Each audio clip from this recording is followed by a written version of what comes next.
Here we presents the top 5 best cell phones. Starting at number 5, Samsung Galaxy S8. The Samsung Galaxy S8 was something quite special when it launched. It was a phone that was unlike anything we'd seen on the market. And even now, almost 2 years on, it's still stunning, especially for today's lower price point. The screen is brilliant clear, sharp and offers lovely color reproduction to make movie watching a dream, and that's before you've even got to the fact it has a screen larger than the iPhone 8 Plus and a chassis that feels more like the iPhone 8. It also makes it less stable in the hand and prone to being dropped. And in terms of it being uncomfortable in the hand, the Galaxy S8 Plus takes it to the next level, with an even harder time of reaching the scanner at the top.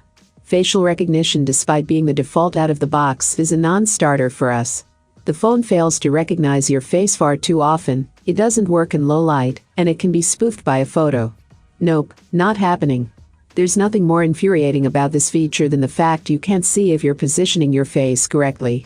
There's definitely an angle to hold it at that's optimal. But you have no idea what it is, or why. That's the world Samsung is promising, and if you purchase the S8 you'll be buying into that promise. However, right now, that's all it is. And there's no way we can recommend a phone based on a promise, as Samsung could just pull the plug on a feature like Bixby if it really can't get it to work properly, and a few months on we've seen nothing that suggests it's going to conquer the world of AI. The large bezel-less display is truly iconic and beautiful, and the screen quality excellent. The fingerprint scanner being placed on the back is a poor decision from Samsung, as well as the iris scanner facial recognition, not working well enough to be a real consideration. However, these aren't deal breakers, and the improved battery life and tweaked camera will be among the best you'll find. For more information and price, check out the product links in description. At number 4. Blue VIVO X6. The Blue VIVO X6 is one of the better budget phones to be released this year. It has a nice screen size for watching video, and a built-in processor that can handle high graphic games. The camera is also better than expected for a phone that costs a mere $100 currently. Having used this phone for well over a week, I've been pleasantly surprised at just how good it is. As we get into some of the benefits to using it, you can check out the latest pricing for it here. For a $100 phone you'll get a beautiful 6.1-inch HD Infinity display. It's essentially the same screen size as a new iPhone 11. You will also not have to deal with a notch on this phone since it's non-existent. This makes it great for watching videos on Netflix and YouTube. Overall, it's a great display for the price point. The Blue VIVO X6 has a mid-grade processor that can run games like COD Mobile. You will have to play these type of games on the lower graphics setting, but it still gets the job done. Sound quality on this phone is also solid for listening to music. When on full blast it's crisp, and not at all scratchy. This phone has both a 13MP front-facing and back camera. It can also record in 1080p, and comes with 64GB internal storage. You will also get some nice autofocus and panorama settings to use in the camera settings. Look for a $100 phone. The Blue VIVO X6 is a beast. It has a nice 6.1-inch HD Infinity display, 64GB of internal storage, and a solid camera. If you're looking for a solid budget phone this year, you can grab yours here. Halfway of my listed number 3, Apple iPhone 8 Plus.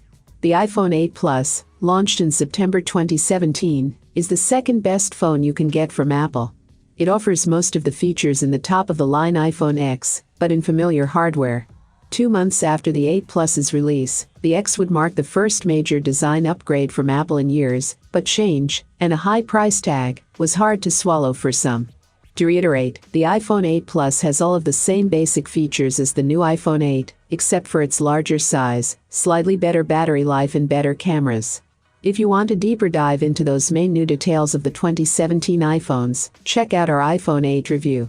As far as the Plus design goes, it's déjà vu all over again.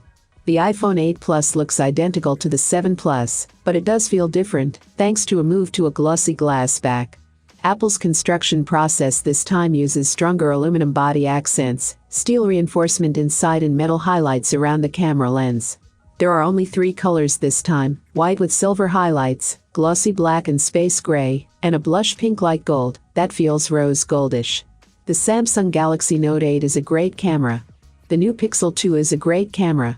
Apple used to have an untouchable lead in camera quality, but now many phones take excellent photos. And that's why Apple has once again raised the bar on its camera. As opposed to traditional camera companies, the Nikons, Canons, and Fujis of the world, he sees Apple's advances in applying the iPhone's powerful CPU to the photo process to be the most stunning concepts at play. Apple is doing things in computational photography that the traditional companies have neglected, he says. The iPhone 8 Plus is a great phone with a spectacular camera that offers a lot of what iPhone X has under the hood, but Apple will no doubt release an upgrade later this year. Coming in at number 2. Moto G Power. His review looks at the Moto G Power released by Motorola in 2020. The phone maker has since come out with a new version, the Moto G Power 2021, that features the long-lasting battery and price, in addition to a sub-$200 version. Read our Moto G Power 2021 review to see how that new phone measures up to this model. The Moto G Power has a tough act to follow. Its predecessor, the Moto G7 Power, was a bargain hunter's dream phone, delivering the best battery life of any mobile device, while only costing $249. That's a package that should get anyone's attention, so it's no wonder the Moto G7 Power had been a mainstay on our list of the best cheap phones. You will not mistake the Moto G Power for a flagship device, particularly when you pick up the phone. It's not that Motorola's phone looks bad, it's just that the G Power uses a plastic chassis, and there's not a lot you can do to disguise that. Motorola has given this phone a glossy finish on the back, which adds some polish to the phone's looks. If there's one area where the Moto G Power really comes across as a budget phone, it's the phone's display. Motorola uses an LCD panel, which you'd expect in a sub-$300 phone. The 6.4-inch screen features Full HD Plus resolution, which again is pretty standard on a phone of this kind. You don't buy a phone like the Moto G Power expecting a workhorse, but the Snapdragon 665 system on chip powering the phone should be more than enough to handle typical tasks. Motorola also includes 4 GB of memory to help keep things peppy, though there's only 64 GB of storage. Need any more, and you have to turn to a microSD card. This is a new high score. Thanks to its 5000 mAh battery, the Moto G Power lasted an epic 16 hours and 10 minutes on our web surfing battery test. That beats the Moto G7 Power by more than half an hour. The Moto G Stylus, a phone with the same screen size and processor as the G Power, but with a smaller 4000 mAh battery, lasted 12 hours, 13 minutes on our test. As good as that result is, it's still nearly 4 hours shorter than the Moto G Power. The Moto G Power lasts even longer than its record-setting predecessor, while costing the same amount. This is the budget phone to buy, if you want great battery life. For more information and price, check out the product links in description. And number 1. Google Pixel 4a. With a 5.8-inch screen, the 4a is a small phone for people who hate big phones.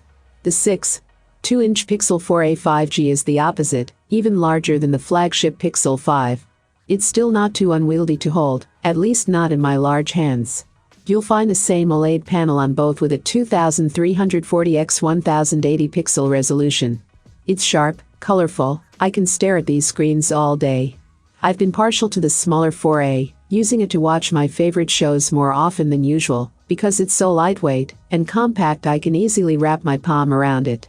But I can't deny the appeal of the extra screen real estate on the 4a 5G. Inside the Pixel 4a is Qualcomm's Snapdragon 730G chip with 6 GB of RAM, a sizable step up from the Snapdragon 670, and the Pixel 3a performance has been very smooth. I didn't experience any noticeable stutters or lag, even after playing games like Dead Cells and Alto's Odyssey for a good deal of time. It feels worlds apart compared to phones like the Moto G Stylus and the Samsung Galaxy A51, where some sluggishness is an everyday occurrence. Both phones have the same 12.2-megapixel sensor you'll find on the 2019 flagship Pixel 4, and honestly, it's all you need. I much prefer to have one really good camera instead of several average ones.